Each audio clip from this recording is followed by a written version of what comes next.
Long live Chairman Mao. Long live Chairman Mao. Behind those faces lurks fanaticism, the fanaticism that made the Chinese Communist Revolution. It is National Day, 1 October 1966, and the great proletarian cultural revolution has just begun.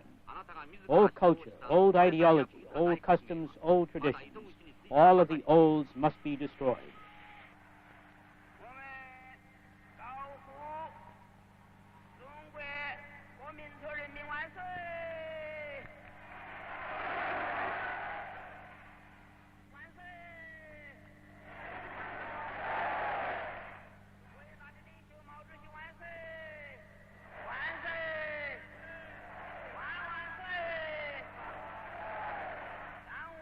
Mao Tse Tung 思想万岁！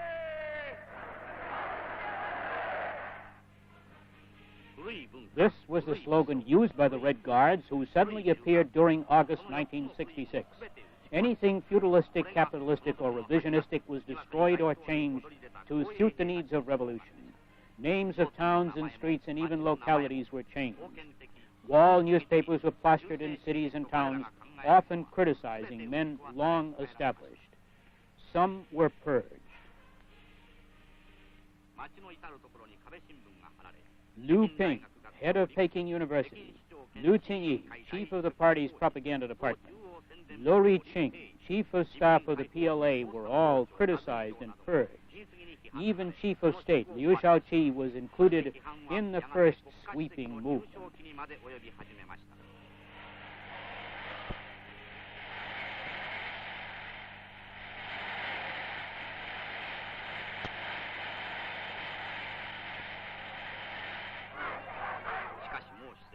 Chairman Mao, was it necessary to create the situation you call revolution? It seems that most people in the world cannot understand the situation.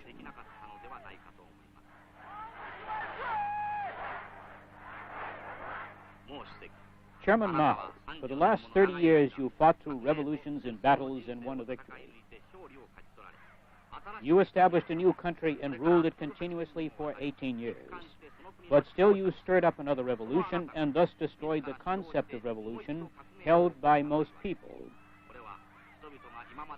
Chairman Mao, what reason did you have to bring about this cultural revolution?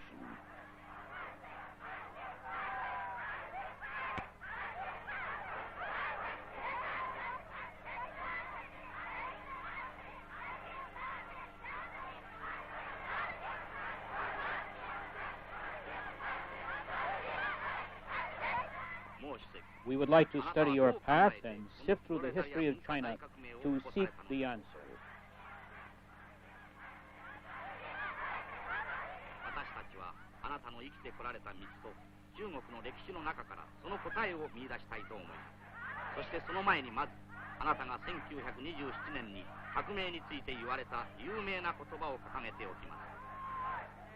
First, we want to recall your own words written in 1927. A revolution is not a dinner party or writing an essay or painting a picture or doing embroidery. It cannot be so refined, so leisurely and gentle, so temperate, kind, courteous, restrained, and magnanimous. A revolution is an act of insurrection, an act of violence by which one class overthrows another. 3,000 students gather in front of Tiananmen on 4 May 1917, shouting, "China is for the Chinese people." They were protesting the actions of the Chinese government in giving way to the Japanese 21 demands. This was the May 4th movement, the beginning of years of protest and revolt.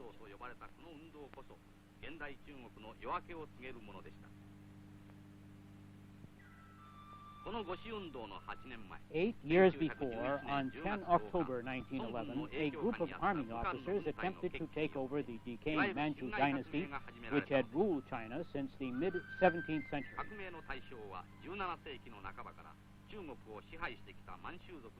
The Empress Dowager, who held power during the latter part of the Qing dynasty, crushed an earlier group which had been alarmed over China's defeat during the 1895 war with Japan and was trying to bring about reform.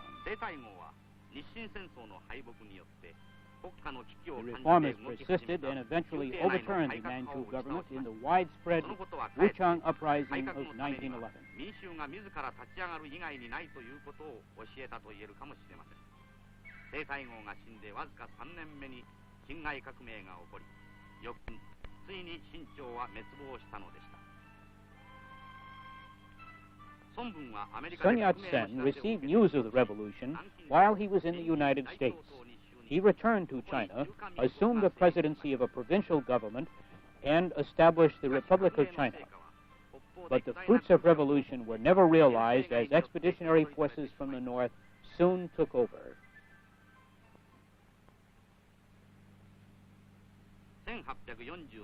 The history of China's defeat and humiliation during the 19th century begins in 1842 when the British defeated Qing forces and signed the Nanking Treaty during the Opium War.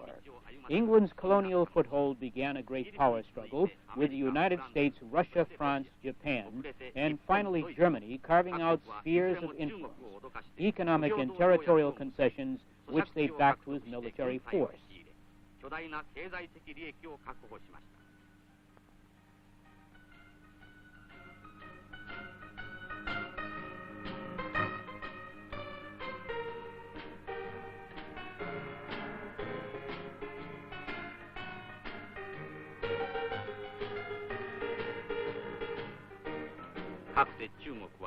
China became a paradise for foreigners and a hell on earth for the Chinese.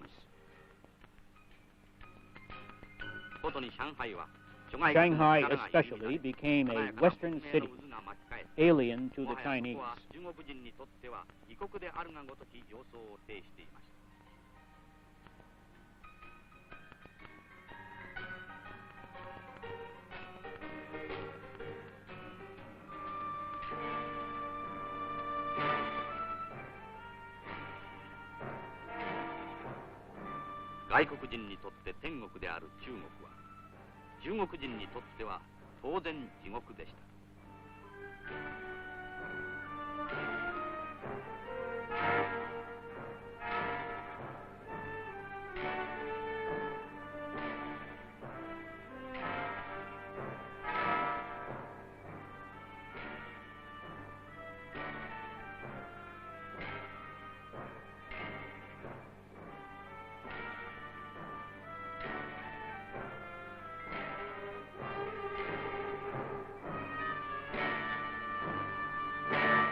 The military destroyed all opposition, however slight.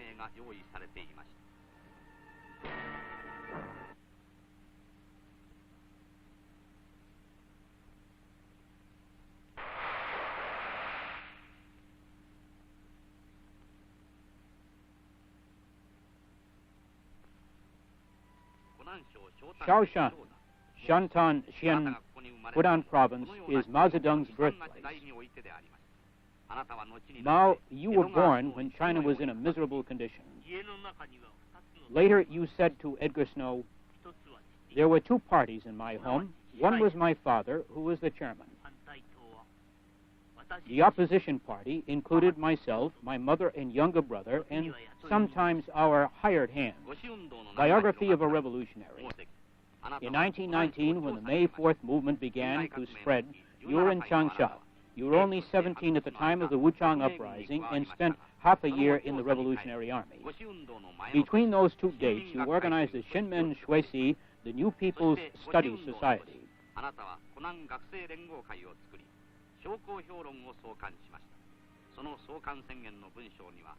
After the May 4th movement, you started editing the Yang River Review for Hunan students. Even in those days, before you had studied Marxism, you had solutions for complex problems. What is the biggest problem of society? It is the problem of food. What is the most powerful force? It is the downtrodden people when their strength is used.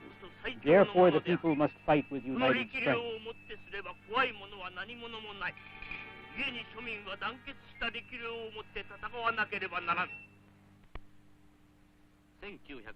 July 1926.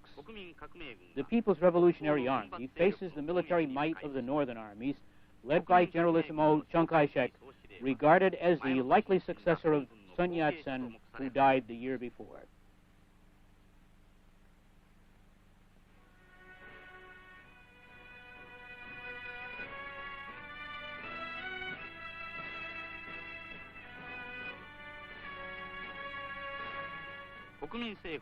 Many members of the Chinese Communist Party were in both the People's Revolutionary Army and in the Kuomintang, for at this time it was the policy of the CCP to follow a dual course of action. It was also the policy of Joseph Stalin at that time, guiding the communist parties of the world through the Comintern to collaborate with the bourgeois world.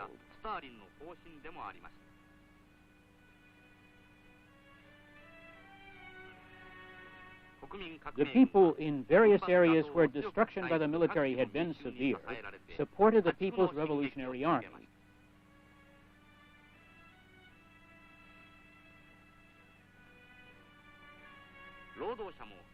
Workers contributed toward this new revolutionary army. A new provincial city government represented by laborers, students, citizens was established in Shanghai. However, the contradiction between workers' organizations and military seeking stability with foreign powers was like an unstable explosive bound to detonate.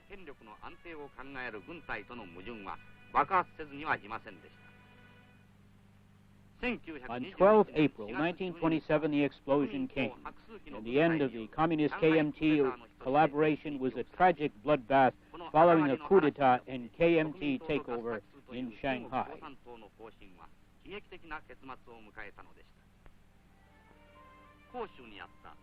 In Hunan, meantime, Mao had set up the National Farmers Movement Study School. Mao, you were heading the school when the CCP was established in 1921. For a time, during the KMT-CCP collaboration, the movement prospered, and years later, when the revolution was successful, this was a movement you praised as most characteristic of the farmers. In fact, during the early part of 1927, just before the Shanghai coup, you visited Hunan farmers and wrote a report, Survey of the Hunan Peasants Movement, which very well describes the struggles of the farmer and forms the basis for revolution. Your thinking was contradicted by other communist leaders who believed revolution must be started by city workers, the urban base of Lenin. When the 1927 coup spread to Changsha, you went underground and began organizing the farmers.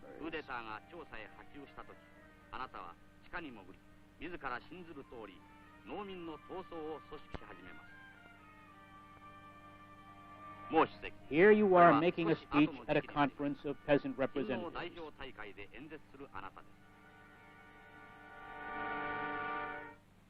The strength of peasants is like a windstorm and is increasing. Peasants will remove the net restraining and move straight along the path of liberation. They will send all imperialists and army cliques into their graves.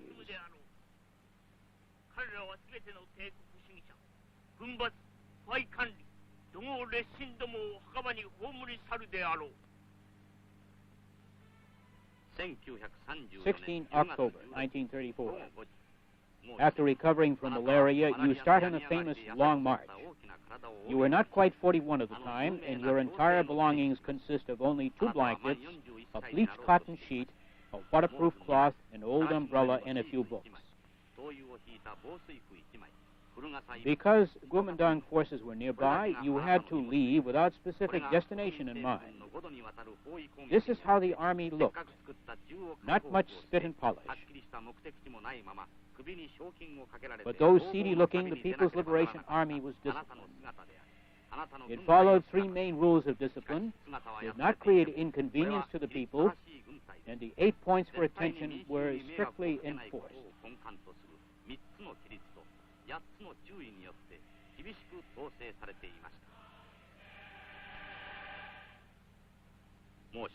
Mao, you organized 1,000 armed farmers and took them into the Jinggang Mountains and waited for Judah to arrive from Nanchang, where he had organized a rebellion.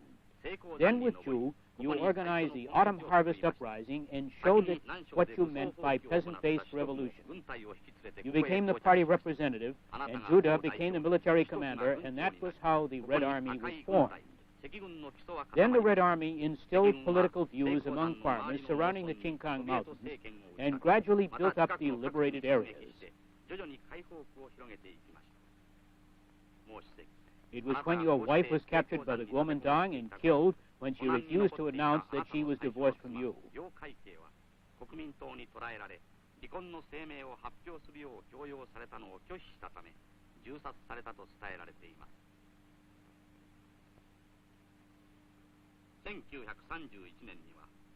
Riken Guangxi, 1931. At an important conference of Soviet territories liberated by the Red Army, you were elected head of the provincial control government, even though party leadership was in the hands of the ultra-leftists under Wan Ming, who headed the students recently returned from Moscow. The Long March proved to be the test for future CCP leadership, which is ultimately yours.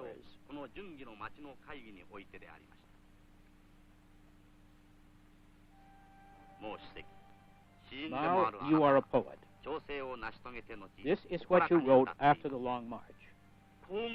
No one in the Red Army fears the hardship of the Long March. We look lightly on the 1,000 peaks and the 10,000 rivers. The 5 mountains rose and fell like rippling waves. The Wumeng Mountains were no more than small green pebbles. Warm were the sheer precipices when Gold Sand River dashed into them. Gold were the iron-chain bridges over the Tatu. Delighting in the 1,000 snowy hills of the Wind Mountains, the last past vanquished, 3 armies smiled.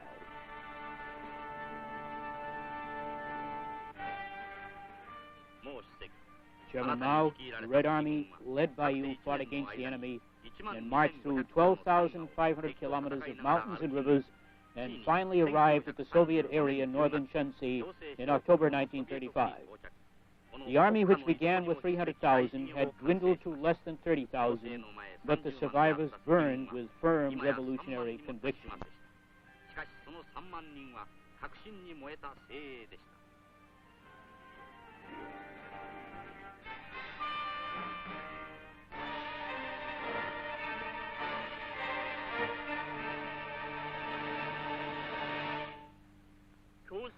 Every communist must grasp this truth. You wrote, political power grows out of the barrel of a gun.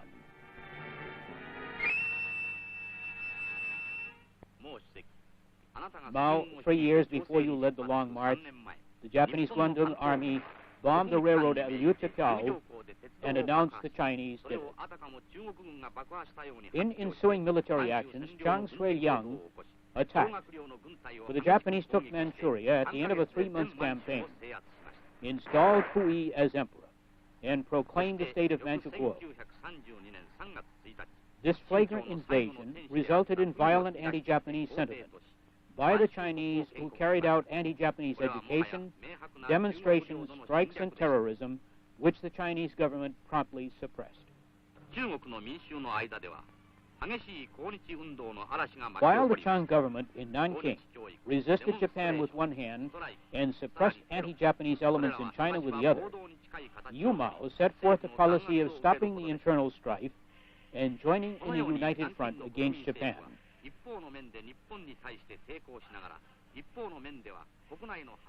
Thus, you and the Communist Party made clear your strong sentiment of nationalism.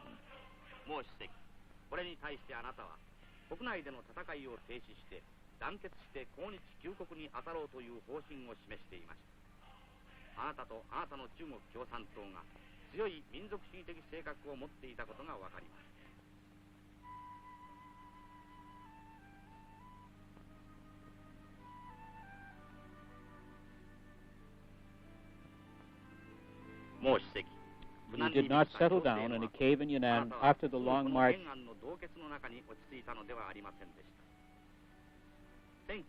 Edgar Snow interviewed Zhou Enlai in January 1936 and also called on you at Bao'an.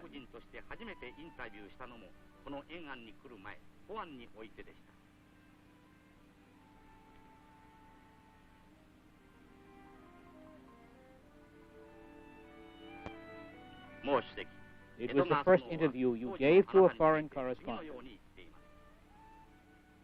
Snow said later about you, "You cannot dispute the fact that one can feel a certain strength of faith in this man.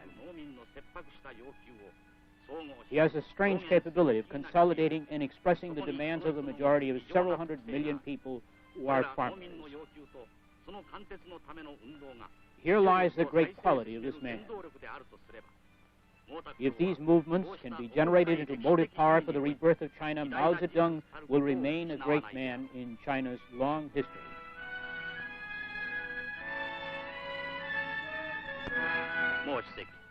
Chairman Mao, you consolidated forces to resist Japan. You organized the Resist Japan Red Army College with Lin Biao as its head.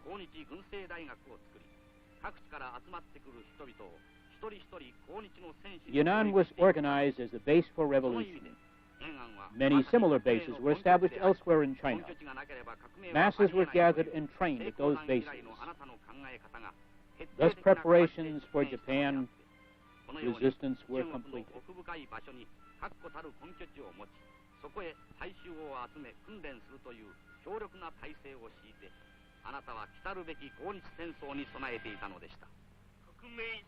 The Revolutionary War is a war of the masses.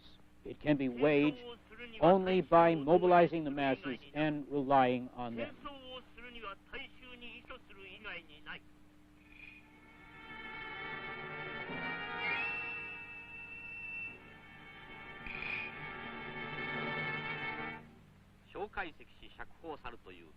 December 1936.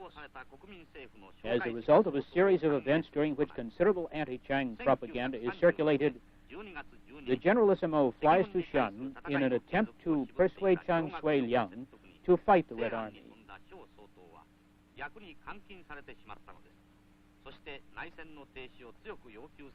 But Chiang Kai-shek finds himself imprisoned, and in an effort to convince him to join the communists and fight off the Japanese, Yu Mao sent Zhou Enlai to Shan.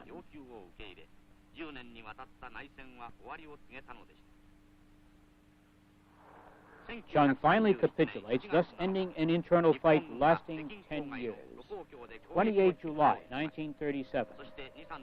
The Sino-Japanese War begins in earnest after the Japanese shell Marco Polo Bridge near Peking. The Japanese war machine sweeps ahead, capturing Tientsin on 31 July, Peking on 4 August, and attacking Shanghai on 13 August.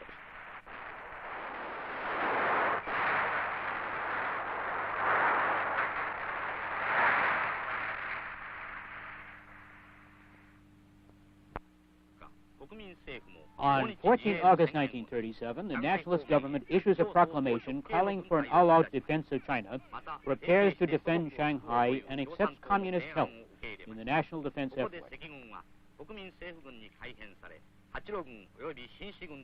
The Red Army was brought into the KMT Army and was known as the 8th Route Army and the new 4th Route Army, with their own commanders. The overall command under the personal direction of Chiang Kai-shek fought well, but proved no match for the Japanese, who captured Shanghai in October and Nanking on 13 November. According to the record of the Tokyo trial, Japanese occupation forces killed 300,000 Chinese soldiers and civilians in Nanking.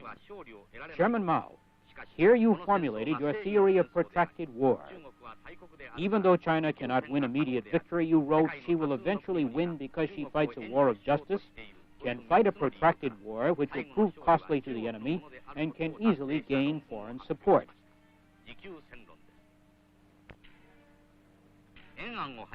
Meantime, in the areas around Yunnan and in Yunnan itself, plans are underway to develop a self-sufficient economy in preparation for a long-range war.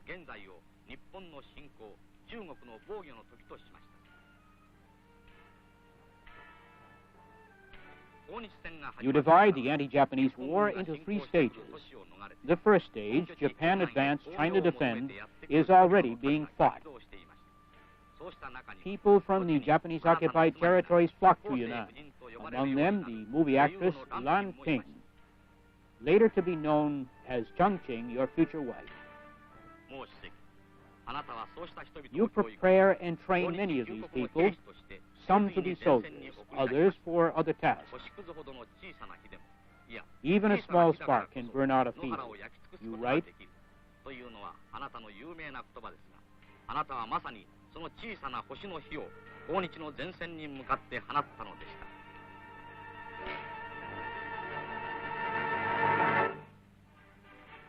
もう主席、 You organize guerrillas from among the farmers. These farmer guerrillas organized elsewhere fight a skillful 24-hour-a-day battle against the Japanese.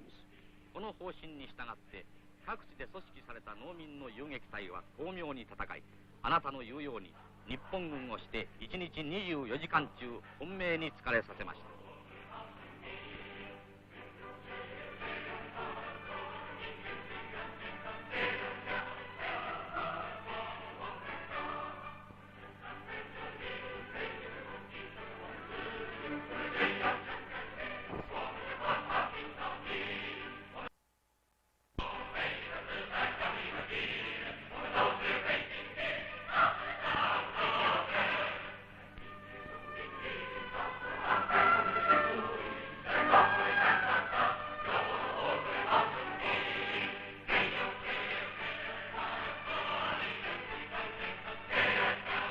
こうして遊撃隊の活躍する地区は急速に広がり、やがてその一部は八路軍が入ってくることで解放区となるのでした。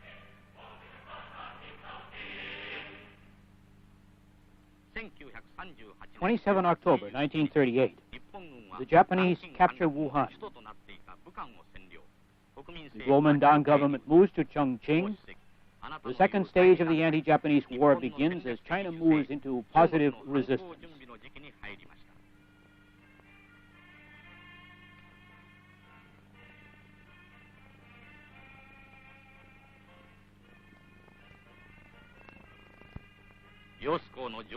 Despite air raids, Chongqing is comparatively safe. It is a natural fortress, barred from easy access by intervening mountains and the swift Yangtze. With weapons shipped in increasing quantities from the United States, the nationalists build their forces and wait for an advantageous time.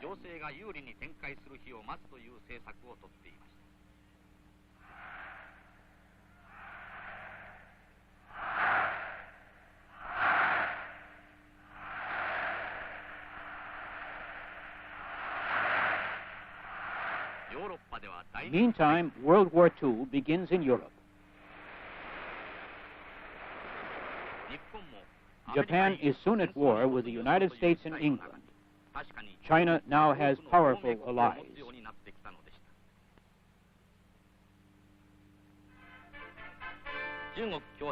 April 1945, the 7th Congress of the Chinese Communist Party.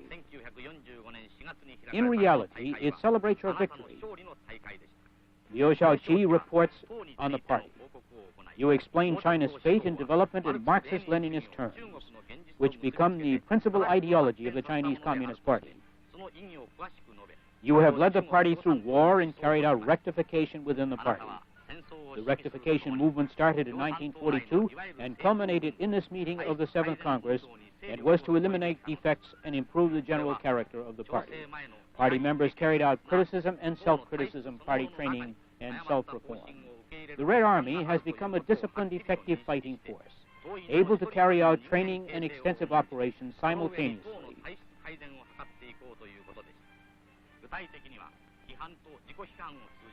Meantime, the war is drawing to an end.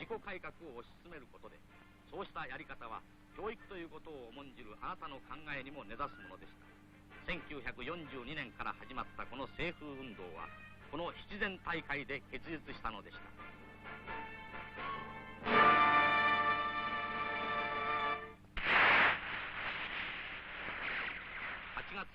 Your third stage of the resistance to Japan begins with the participation of Russian forces on 8 August. 6 days later, the Japanese accept unconditional surrender. The nationalist government orders the Japanese army not to surrender to the 8th Route and new 4th Route armies. It uses the United States airlift to remove the Japanese army. The 8th Route and new 4th Route armies also remove the Japanese. 八路軍新四軍も実力をもって多くの日本軍を武装解除しました。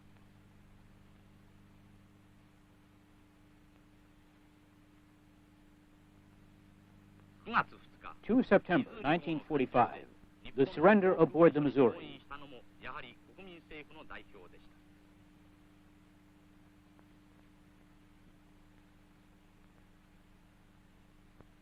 しかしもう A nationalist representative attends the 今や meeting. 1億に近い人口を含む解放区を持つ強大な Your party has grown enormously and now controls a large territory with a population of about 100 million. You write, weapons are an important factor of war, but they are not decisive. It is people, not things, that are decisive. The contest of strength is not only a contest of military and economic power, but also a contest of human power and people. Military and economic power is necessarily wielded by people.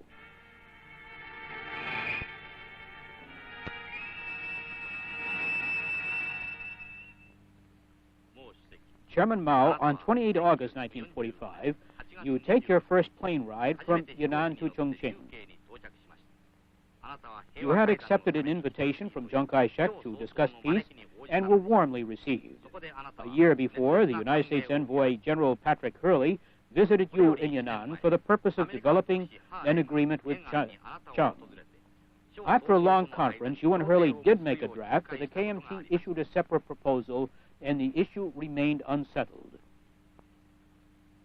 あなたとハーレーは日中夜にわたる交渉の末、一つの草案を作り上げましたが、国民政府からは別の提案がなされ、まとまらないままに終わりました。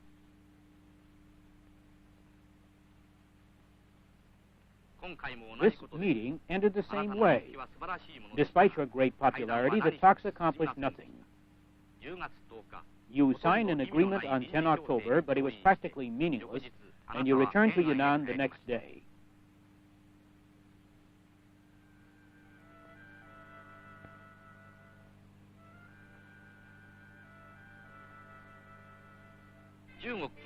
July 1946.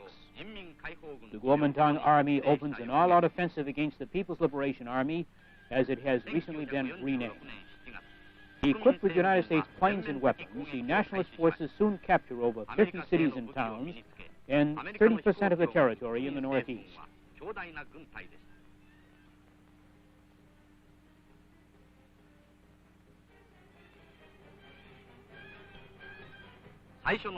Yunnan fell to the Kuomintang in 1947. But the PLA did not fight a war of position. Instead, it drew in the KMT forces in a war of deadly attrition that cost 1,120,000 KMT casualties by the end of the first year. しかしながら、この1年で国民政府軍は死傷捕虜合わせて112万の損害を出しました。 The PLA opened a counteroffensive when the nationalist strength was dispersed and the source of supply removed. 補給が困難になったところで始まりました。1947年の秋と冬の攻撃で、東北の国民政府軍は31の都市と22万の兵力を失いました。 During the 1947 fall and winter offensive, the KMT Army in the Northeast lost 31 towns and cities, much of the territory, and 220,000 men.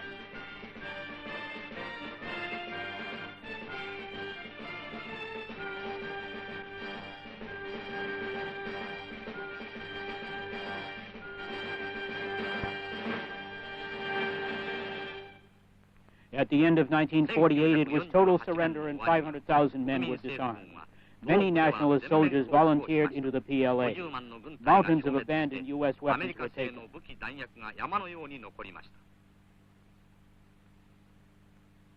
国民政府軍の捕虜で人民解放軍に志願した者も数多くありました。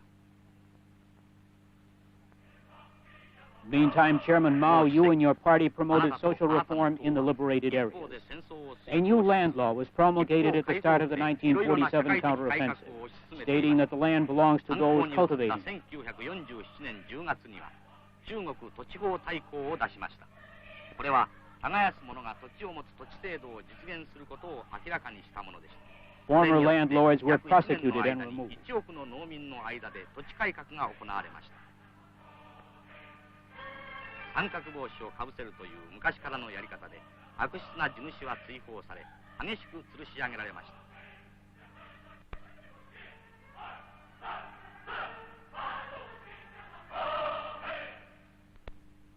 もう主席、 Even though the United States military aid to the nationalists continued, you maintained a conviction that weapons were not the decisive factor. You believe that even atomic bombs cannot decide war.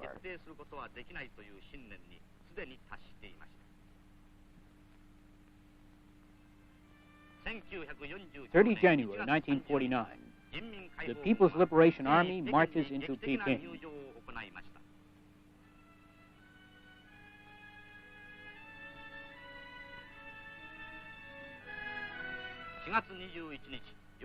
Crosses the Yangtze River on 21 April.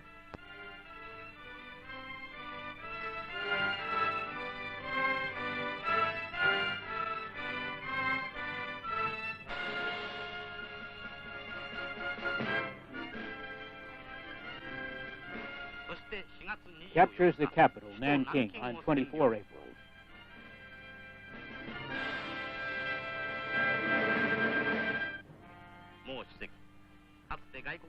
Chairman Mao, British, French, Germans, Russians, Japanese, and Americans who had inflicted suffering on the Chinese were expelled from China, which for 100 years since the Opium War had been a paradise for foreigners.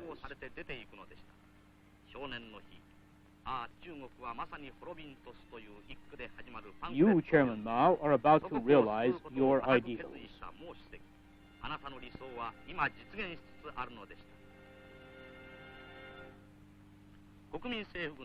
Even though the nationalists tried to prevent it, people in the Kuomintang-controlled territory began cooperating with the PLA.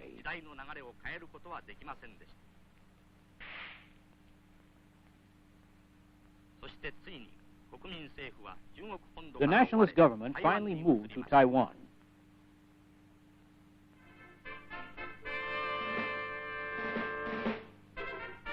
On 24 May 1949, the People's Liberation Army victoriously marches into Shanghai, which was once a hell for Chinese residents, and signs saying no dogs and Chinese allowed were posted in the parks. Citizens cheered the PLA.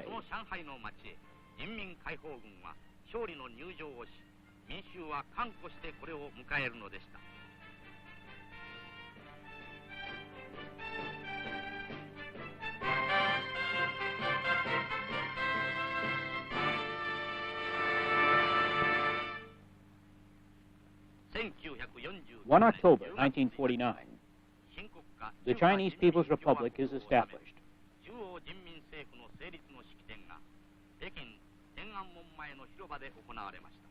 Reflecting back as you watch the celebration, you can recall the May movement took place.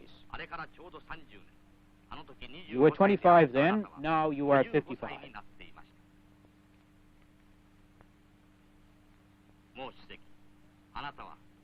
You are the CCP representative of other factions and parties, representative of district, military, and people's organizations. You were elected chairman of the Central People's Government through the Chinese People's Political Consultative Conference. You proclaim the establishment of the Central Government of the People's Republic of China.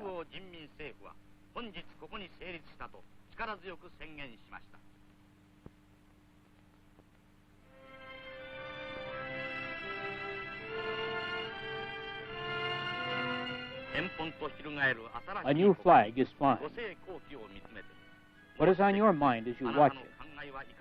What was on the minds of your comrades who lived through 30 years of struggles and battles? Liu Shaoqi, Zhou Enlai, Peng Chun, Ho Lun, Sung Ching Ling, Zhu Da. This must have been your greatest day.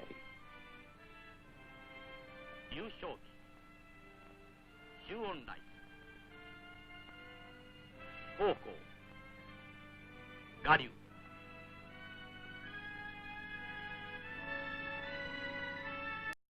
Sonbun no Mibojin, Soukere. そして首都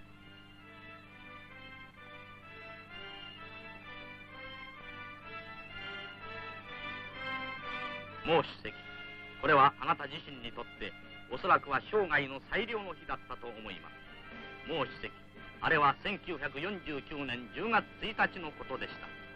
And on this day, your statement comes to life. All reactionaries are paper tigers. In appearance, the reactionaries are terrifying, but in reality, they are not so powerful. From a long-term point of view, it is not the reactionaries, but the people who are really powerful.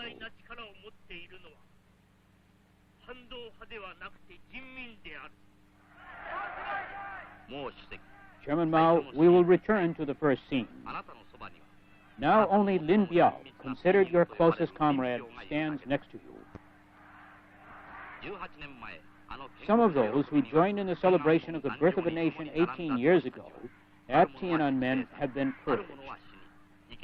Those remaining have been pushed back from your side.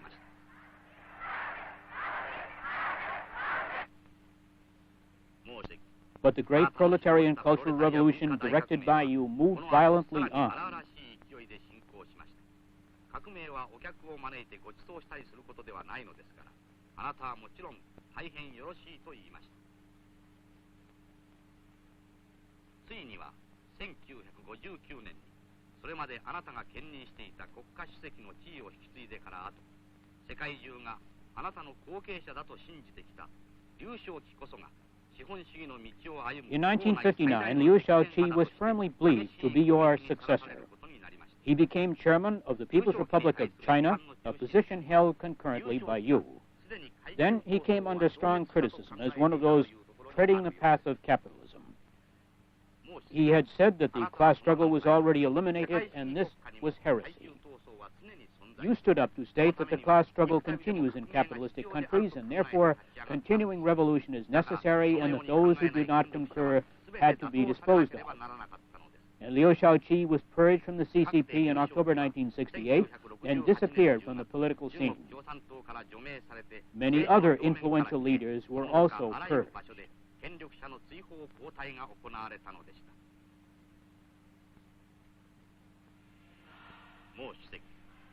Do you recall, Chairman Mao, the secret meeting you had with Stalin and other Soviet leaders in late 1949 and early 1950?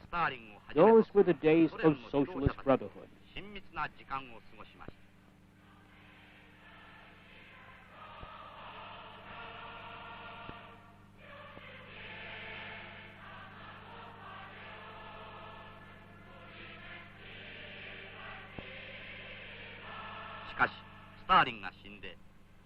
But the CCP criticized the freedom of economy and ideology in the Soviet Union. This followed the criticism started in 1956. The CCP also criticized Khrushchev's peaceful coexistence policy toward the United States. The Soviet Union retaliated by withdrawing 1,300 Soviet technicians who were assisting in the construction of China.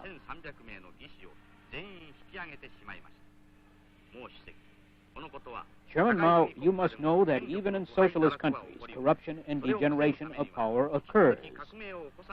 Prevention of this has become one of your biggest reasons for instigating another revolution. Chairman Mao, you lost your oldest son, Mao Anying, in the Korean War, the sixth member of your family sacrificed for revolutionary war. You said that you do not mix feelings with politics.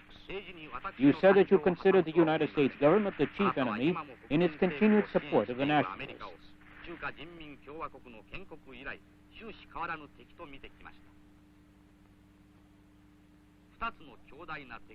But while faced with two great enemies, you extended the hand of friendship toward leaders in Asia, Africa, and Latin America, many of whom have now vanished from the scene.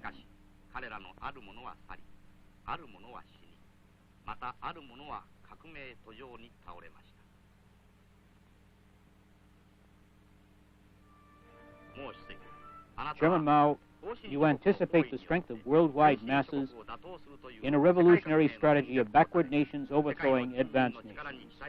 But realistically, isn't the strength of the Chinese masses the only thing that you can actually grasp? You had to rely on the strength of your friends among the masses to carry out the Cultural Revolution. いわば毛沢東神話とでも言うべきあなたへの信頼を力として、もう一つの神話である中央集権の統組織を倒したのがプロレタリア文化大革命だということができます。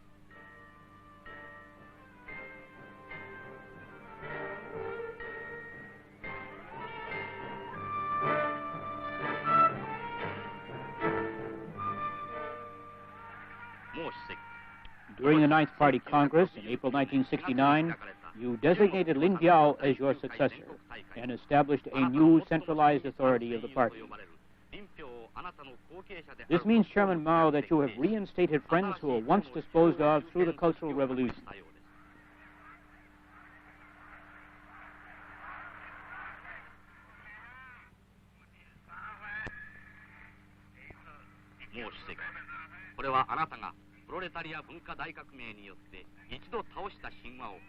Isn't this a form of contradiction?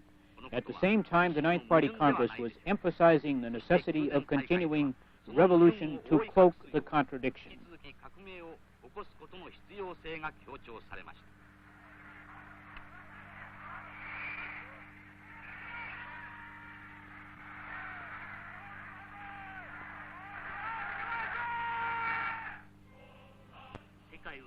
The world is yours as well as ours, you said. But in the last analysis, it is yours. You young people, full of vigor and vitality, are in the bloom of life, like the sun at 8 or 9 in the morning. Our hope is placed in you. The world belongs to you.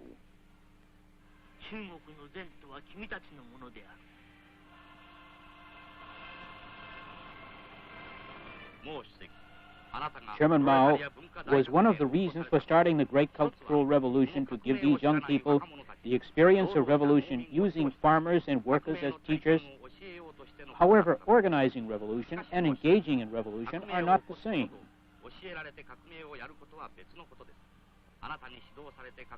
If these young people who through your leadership obtain this experience of revolution but do not possess the power of revolution, then the Cultural Revolution, which you called, is in reality called only for the purpose of suppressing the true revolution.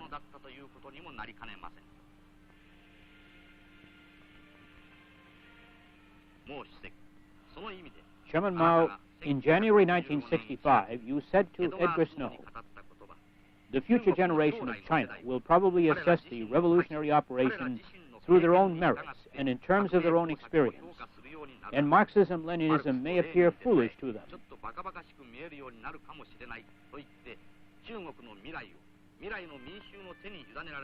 Your statement that China's future will be entrusted to the masses is believed to be magnificently human. Even though you said this, Chairman Mao, you appear to be trying to decide China's future while you are still living. Isn't this something of a contradiction? It is the contradiction, perhaps, of a great leader, for the fact that you, Chairman Mao, have survived many such contradictions may make you one of the great figures of the 20th century.